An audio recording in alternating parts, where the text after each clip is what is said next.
Well, unless you're sitting under a rock or living under a rock, you're totally aware of what's happening with Michigan football right now, and we are very lucky and grateful for Dan Wetzel to join us. Reached out to him this morning. Grateful for you to hop right on with us. Can you just please walk us through, because you have been on top of it more than almost anybody in reporting the latest from Michigan and what you saw in that 10-page return letter that Michigan sent to the Big Ten? Right. So earlier this week, the Big Ten sent their notice that they were considering punishment under the sportsmanship policy of the league. Michigan had, I guess, 48 hours to respond. They did late Wednesday afternoon, as did Jim Harbaugh's personal attorney, Tom Mars. And so they have responded, brought up their side of the arguments on why this is either not a suspension or some punishment isn't possible under NCAA or Big Ten bylaws and NCAA bylaws and all the different legalese that went through it. There's more to it than that. We'll get to it. But right now, it's back in the Big Ten's hands. They're reviewing the response, and everyone's waiting for a decision to see what punishment, if any, the Big Ten hands down on Jim Harbaugh or Michigan, with the game against Penn State at noon on Saturday, the biggest game so far of the year for Michigan, looming. There's still a possibility Jim Harbaugh doesn't coach that game. So it's kind of a interesting, unprecedented time. What was in that letter? If you could unpack that 10-page letter, what did it contain? Well, it's a lot. It's a lot. And, the merits of it will be decided, I guess, eventually. Kind of sets up a potential lawsuit also. So if the Big Ten does suspend, you would expect a stay. I mean, the various things are basically never before has this suspension or the sportsmanship rule been used to step in and punish a coach while an investigation is still going on, or in any way. The sportsmanship policy is generally like deals with arguing with referees or things like that. It's very nebulous. What is sportsmanship? They talk about how the end. There's nothing proven that Jim Harbaugh committed any unsportsmanlike act because he's not even aware. There's no proof that he was aware of how Connor Stalions was gathering his information. He was aware that Connor Stalions was a sign stealer because every team has a sign stealer, but he was not. There's no proof that he was aware of any advanced in-person scouting or anything like that Stalions was doing. Therefore, the NCAA has a rule that says, well, there's now strict liability for a head coach. You must be responsible for all of the actions of all of the people underneath you, which is going to be like 100 people. But the Big Ten's rule actually says it's the institution that is responsible for all the people, not the head coach. So can the Big Ten it's almost like a state court using a federal law. Can you do that? Again, I don't know. I thought one of the more interesting was the lack of evidence at this moment that the Big Ten actually possesses.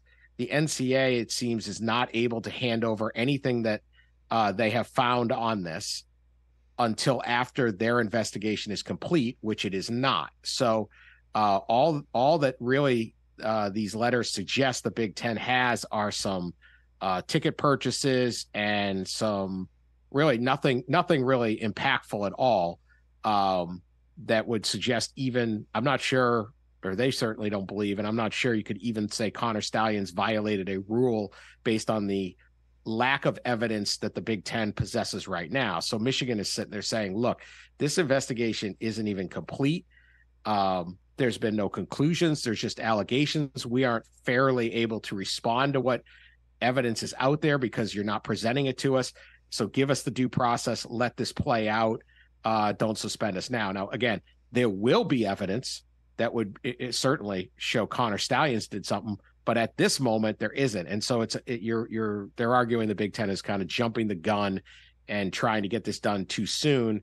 And they should let the system play out. The system really, I think anybody would read any of this, whether you are, no matter what team you root for or what you think, the system is not well equipped to handle a situation like this. And it's like everything else, Dan. This is not about Michigan versus the world. It feels like it's become crazily partisan in a way. We've seen a lot of Michigan lawmakers petitioning the Big Ten, saying, "Get out of this! Don't penalize them early." Obviously, they all want to go to a nice football game as well, and they see that there's a potential for a national championship on the line here, and yet the Big Ten has said this is not about punishing the kids, but how is it not punishing the kids if there's a potentiality for suspending their head coach? That's sort of the problem here. And this whole system of NCAA and Big Ten, infractions and just overall, and it's one of the reasons there's so much frustration with these organizations is the rules are written very poorly. The punishments can be draconian, or then they could be too light. Again, we're not punishing the players. We're just taking your head coach away from that would seem to be a fairly important thing. But then again, what do? You don't punish anybody. They've struggled to punish people in college basketball and things like that. So then they come up with this strict liability rule, which even if you hope Jim Harbaugh never coaches again, is just somehow suspended for life, you do understand that when there's a strict liability rule, that might not be the best idea because it's your coach next. And so there's a lot of problems with the whole thing. And that's why there's so many frustrations. And yeah, it becomes, politicians are jumping in because there's voters and it's a lot of grandstanding. The thing about it, and when you read these and when you get into it, it really boils down to really precise things are going to decide this, and none of them really work well on talk radio or television. But it's things like, how do you what is the definition of an in-person scout? Like, that's never been defined or litigated in any of the documents, but it would be a huge determinant on just how common this is or not how common this is. Does the Big Ten want to walk into the briar patch of, well, we're going to suspend Jim Harbaugh for indefinitely because this scandal reaches, let's say, 100 on our scale? Okay, fine. What happens when another scouting scandal pops up tomorrow that reaches 75? Do you suspend the person 3/4 of Jim Harbaugh? What do you do? The precedent, the Pandora's box, the lack of, I think, a lot of the NCAA and Big Ten and just in college athletics in general, people just walking off cliffs without looking ahead at saying, geez, how is this going to play out the next time is got to be a factor. It's a total circus right now on this story. And I have no good advice. I'm glad I'm not in charge of it. I don't know what's going to happen, but there really isn't a solution that you look at and go, oh, that's going to work out long-term or appease everybody in the short term. Yeah. And I was going to ask you, what do you think is going to happen? And yet at the same time, it's the dumbest question you could ask because we don't know. It's so unprecedented. And I think Tony Petitti coming in, we know him from the television world. What did he run, CBS before, or one of those guys? But, he's going to want to make a stamp here.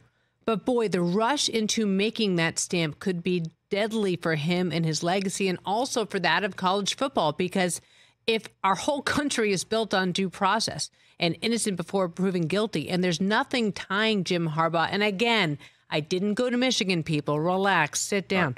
But the whole idea of it is penalizing the kids. I mean, we are, 2 days out? We are 2 days and a couple hours from kickoff in Happy Valley. Yeah, less than 2 hours, less than 2 days. So yeah, and that's how much, Petitti doesn't have a lot of experience as a commissioner. Well, he's getting it right now.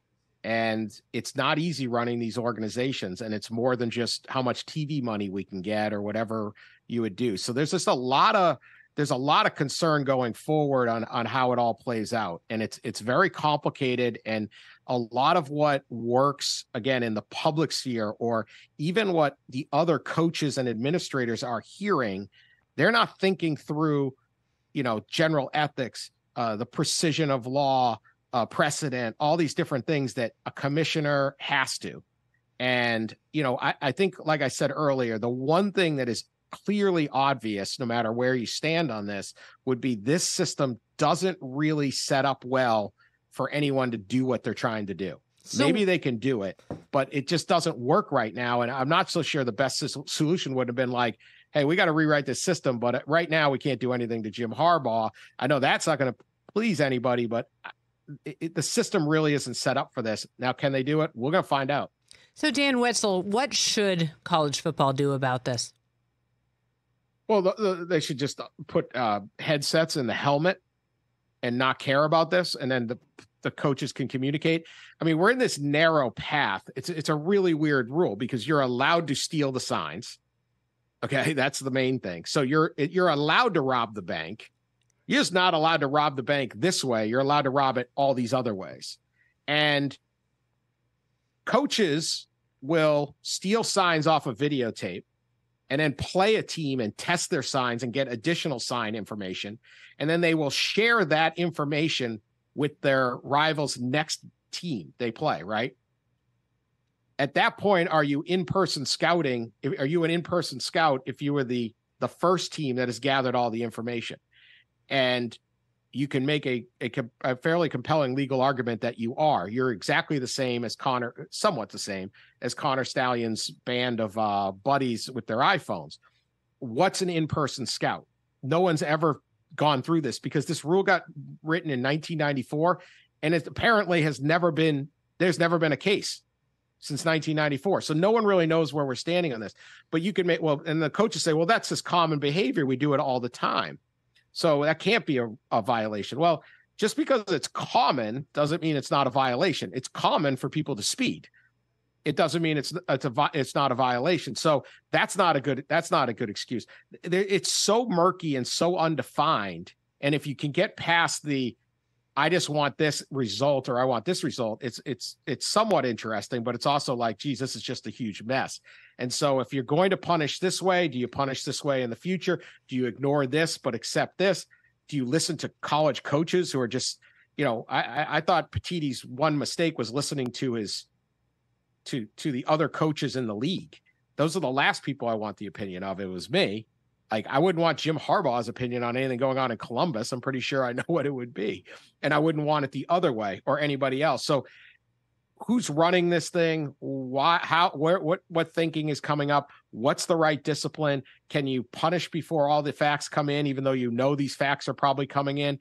All of it is very, very challenging. Yeah, you said something that was so precise, which is, why are you asking these people? They definitely have it in Michigan's best interest, and they definitely don't want to win, and they definitely don't want to be the best football team out there. So it was a combination of, Mom, he did it, not you, right. And they don't have all the facts. They're getting stuff off TV or the internet, and it's like, I mean, I know no one's ever been wrong on the internet, but it's sort of, if you go on social media, it's sort of lost the plot at this point. Like the questions are precise and the public discord is broad and loud, right? And that's just the way things work. But in the end, this has to be determined in some kind of fair manner, and it's boring and not fun and all that. But it becomes like, what is the definition of this word? What is this? How does this work? That's not what we're looking for when we're just sitting around talking sports. Should Jim Harbaugh be suspended or not? And by the way, lest you forget, there's an actual game to be played, and no one's talking about the matchup. They're just busy talking about this potentiality for a lawsuit. So let me ask you what you expect in this game on Saturday. Yeah, it's Michigan's first big game of the year, and it's November 11th, right? They've cruised to 9 fairly easy victories. And their whole season is Penn State Saturday. They get Maryland next week, and then Ohio State, and then onward if they can run that gauntlet. So, I think that, to me, this game is about JJ McCarthy, the Michigan quarterback. I covered Ohio State, Penn State a couple weeks ago. Penn State is not an explosive offense. The one reason they have a terrific defense. If they cannot make big plays, they're not going to score a ton of points. We'll see. But if that's the case, same thing. The one thing that beat Penn State was basically Ohio State receiver Marvin Harrison Jr. making plays downfield. Michigan does not have a Marvin Harrison Jr. Nobody has a Marvin Harrison Jr. But they do have this quarterback that is a Heisman candidate, has put up big numbers. He's experienced. This is a J.J. McCarthy game to win. If he plays very well and is moving the ball and scoring points, I'm not sure Penn State can keep up. So how J.J. McCarthy plays in this game, to me, will be the deciding factor of the game. At this point, do you think this is J.J.'s Heisman to lose? No, I wouldn't say that. I think there's a bunch of candidates out there. Michael Penix. I still think Jaden Daniels had an incredible year. You could have Bo Nix. You could have there's many players that are having terrific seasons. So I think JJ's in that mix. But obviously, if he puts up huge numbers, Penn State and Ohio State and stuff like that, yeah, he could conceivably win it. But right now, he just needs to score some points and play really well on the road at Happy Valley. It's not at night. It's not that whiteout at night, but that's not an easy place to play. It should be, and that's a very good Penn State defense. Very good. What stories in college football are we missing because we're so myopic about this story that's happening right now? We love scandals in college football now. I mean, they've never happened before. It's so weird. I've always known a very normal and placid college football experience. Yeah, we love it. Just ask Jim Tressel. Yeah. Yeah, I don't understand the people I wish this. I know this is the stuff everybody lives for. I mean, I don't know that we're missing a lot if you're really into it, but there's some good games. I mean, it's going to be a terrific. Ole Miss is at Georgia this weekend. I don't know if that's getting any attention. Ole Miss is 9. Can Ole Miss step up in class? They've been a very, very good program under Lane Kiffin, but when they get to the Alabamas and perhaps Georgias of the world, not that it's some shameful thing, they can't really compete or haven't competed at the level I think they would like. They get another chance Saturday down in Athens to upset everything here. I think that's obviously the other big game. And then there's Utah, which is perennially just maybe the toughest team to beat in the Pac-12. They're playing Washington this weekend. Washington's undefeated, rolling along. Does Utah play a role like they did last year in upsetting USC's playoff hopes? Do they mess it up? So there's some terrific games. There's all sorts of different stories. College football is awesome, and we love it, but we love the scandals too. And it'll all get sorted out. If you're not too emotionally invested, it can be entertaining. Oh, please! Every college football fan is emotionally invested. Before we lose you, what are your thoughts on USC at the moment? Well, the defense really hurt them. I mean, I think there'll be a time, or maybe it's already there, where USC and USC fans will look back and see we had Caleb Williams and couldn't win. In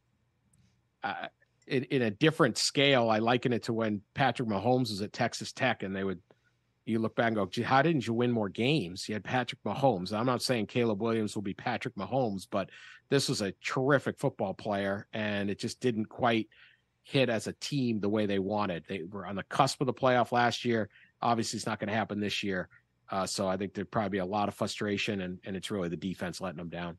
Dan, thank you so much for your time. Really appreciate you coming on with us here on The Rich Eisen Show. Thanks for having me. Appreciate it. Always a pleasure. Catch The Rich Eisen Show every single day on the Roku channel, 12 to 3 Eastern, for free.